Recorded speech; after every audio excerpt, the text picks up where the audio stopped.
کہ جنرل فیض حمید کی گرفتاری ہونے جا رہی ہے، یعنی ISI تک کو پتہ نہیں تھا۔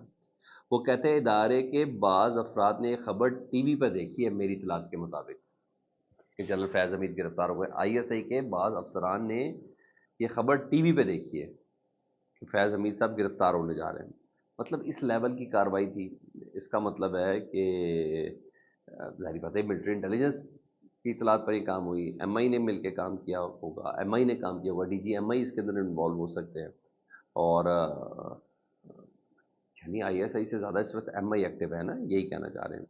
اس کے علاوہ نصرت جاوید صاحب کہتے ہیں کہ فیض حمید کی گرفتاری کی اطلاع مجھے پچھلے دنوں میں مل گئی تھی، مجھے ان دنوں میں مل گئی تھی جنرل فیض حمید کی گرفتاری کا، لیکن میں دعویٰ کیمرے کے سامنے نہیں کر سکتا کیونکہ مجھے جب تک کنفرمیشن ہو میں بات نہیں کر سکتا۔ میں نے کہا عسکری ادارے یعنی DIG ISPR بار بار یہ کہہ رہے تھے کہ ہم نے تو اپنے بندے نہیں چھوڑے، ہم نے تو اپنے بندے نہیں چھوڑے، تو اس سے مجھے اندازہ ہو گیا تھا 7-8 مہینے پہلے جنرل فیض حمید صاحب کا جو چکوال میں گھر تھا نا، نصرت جاوید صاحب کہتے ہیں ان کے گھر سے iPhone 12 وہ بھی چوری ہوا تھا، اور وہ فون بھی بہت کچھ دے گیا، یعنی فون نکلوایا گیا ان کے گھر سے تاکہ ذرا تھوڑا ڈیٹا شیٹا اکٹھا کریں کہ کیا کر رہے ہیں کیا نہیں کر رہے، کن کن ایکٹیویٹیز کے اندر۔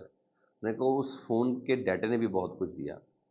اچھا جی، وہ کہتے ہیں نصرت جاوید صاحب نے مزید کہا کہ 40 گرفتاریاں ہونے جا رہی ہیں، مزید 40 گرفتاریاں ہونے والی ہیں، اور یہ معاملہ صرف ہاؤسنگ سوسائٹی تک محدود نہیں ہے۔ انہوں نے کہا جس بندے نے مجھے یہ خبر دی نا کہ مزید 40 گرفتاریاں ہونے جا رہی ہیں، میں نے ان سے پوچھا کہ ان 40 گرفتاریوں میں سویلینس شامل ہیں؟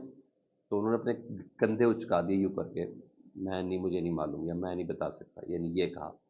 تو مزید 40 گرفتاریاں، یہ بہت خطرناک بات ہے۔ جنرل فیض حمید صاحب کے کون قریبی، کون سے جانے والے ودن ادارہ، ادارے کے باہر کون لوگ ہیں، کیونکہ اس سے نیکسٹ لیول کی خبر ابصار عالم دیتے ہیں جنہوں نے جنرل فیض صاحب سے متعلق بھی بہت الزامات ہیں کہ مجھے گولی شولی لگوانے میں بھی ان کا کردار تھا، اور یہ وہ سارے بڑے الزام ہیں ان کے بھی۔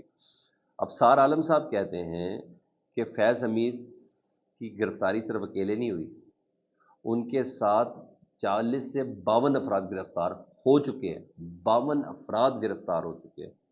ارے بھائی 52 افراد میں سویلین ہوتے تو تھوڑا پتہ چلتا، فوجی ہیں تو کون ہیں، یہ بڑی بات ہے۔ اور مطلب کوئی گرینڈ ہی کریک ڈاؤن ہے ساتھ، یہ بات لمبی چلنی ہے، اور یہاں یہ چیزیں۔ ادھر عمران خان صاحب نے باقاعدہ طور پر جنرل فیض حمید صاحب کی گرفتاری پر اپنا رسپونڈ دیا ہے۔ انتظار پر جو تھا، جو عمران خان صاحب سے جن کی کل ملاقات بھی ہوئی تھی، عمران خان صاحب کے اسپوکس مین بھی ہیں، انہوں نے کہا ہے کہ عمران خان صاحب نے کہا ہے کہ فیض حمید پر کی گرفتاری فوج کا اندرونی معاملہ ہے۔ ہاں، اگر ہمارے متعلق 9 مئی یا کسی چیز سے ہمیں جوڑنا تو پھر اس کے لیے ان کو جوڈیشل کمیشن بنائیں، اور CCTV فوٹیج کے ذمہ دار کو کنہوں نے غائب کیا ہی ہے۔ تو عمران خان صاحب، پوری PTI کہہ رہی ہے کولڈ شولڈر، وہ جسٹ ڈیم کیئر، فیض حمید اگر پکڑے گئے ہیں ہمیں کوئی ایسی چیز نہیں ہے۔ تو یہاں ہم باقی وہ ایک علیحدہ بات ہے کہ پاکستان کے وزیر اطلاعات عطا تارڑ صاحب بار بار ان کو جوڑنے کی کوشش کر رہے ہیں جان بوجھ کے، لیکن یہ پوزیشن بنی ہے۔ ادھر ایک دو اور مووز بھی بڑی زبردست ہے نا، عمران خان صاحب نے فواد چودھری کے بھائی جو ہے نا فیصل چودھری، ان کو اپنی لیگل ٹیم میں شامل کر لیا، اور نہ صرف شامل کر لیا گیا ہے، اس کو ہدایت بھی کی گئی ہے، اور ان کی کل ملاقات بھی ہوئی ہے فیصل چودھری کی عمران خان صاحب سے۔ فیصل چودھری صاحب ان ہو گئے تو اس کا مطلب ہے فواد چودھری صاحب بھی ان ہو رہے ہیں، کیونکہ فیصل چودھری نے فواد چودھری سے ہی مشورہ لینا ہے، اور وہ مشورہ انہوں نے پھر عمران خان صاحب کو بھی دینا ہے۔ تو یہاں یہ پوزیشن ہے، مطلب فواد چودھری صاحب بھی ان ہونے جا رہے ہیں۔ ادھر کل رات کو بڑا کریک ڈاؤن ہوا پاکستان تحریک انصاف کے کارکنوں کے اوپر، کہ عمران خان صاحب کی ہدایت یہ تھی کہ آپ لوگوں نے پاکستان کا جھنڈا اور PTI کا جھنڈا لے کے باہر نکلنا ہے۔ لبرٹی میں بڑی مار دھاڑ ہوئی ہے، اور بڑا کچھ گرفتار ہوا ہے، اور مختلف شہروں سے بھی بڑی گرفتاریاں ہوئی ہیں، لیکن بہرحال پاکستان تحریک انصاف کے لوگوں نے کچھ کارنر ضرور چوز کر لیے کہ جہاں اکٹھا ہونا ہے، تو ایک اچھا رسپانس ضرور آیا ہے پاکستان تحریک انصاف کی طرف سے۔ یہ اس وقت پوزیشن ہے۔ رہی بات ارشد ندیم کی، ارشد ندیم کے حوالے سے میں نے کچھ خبریں آپ کو بتانی تھی۔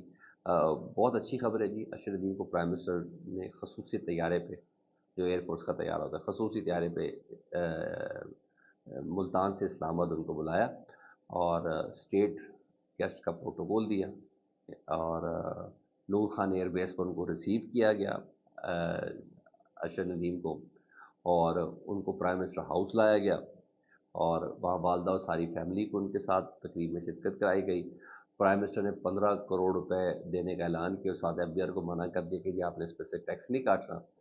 اور اس کے علاوہ مریم نواز صاحبہ 10 کروڑ دے چکی ہیں، اور سندھ حکومت 5 کروڑ دے چکی ہے، اور F9 اور F10 اسلام آباد کا جو سیکٹر اس کے درمیان جو سڑک ہے اس کا نام ارشد ندیم روڈ رکھنے کا فیصلہ کر دیا گیا، بلکہ رکھ دیا گیا ہے۔